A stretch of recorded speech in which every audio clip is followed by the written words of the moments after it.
مرحبا بكم في فيديو جديد على قناتي. شكرا لكم أيها الأصدقاء على دعم قناتي من أي بلد تتابعني.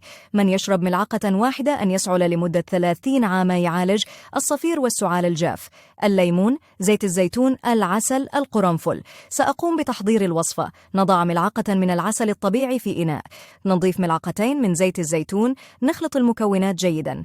بهذه الطريقة العسل رائع يعالج السعال والكحة. نضيف ملعقة من عصير الليمون، نخلط المكونات جيدا، نضيف 3 حبات من القرنفل، نضع الخليط في قنينة الزجاج. بهذه الطريقة، طريقة استعمال هذه الوصفة: نأخذ ملعقة من الخليط قبل النوم، نخلط جيدا قبل استعمال الوصفة. المرجو الاشتراك في القناة. إذا عجبك هذا الفيديو اضغط لايك للاستمرار. شكرا للجميع.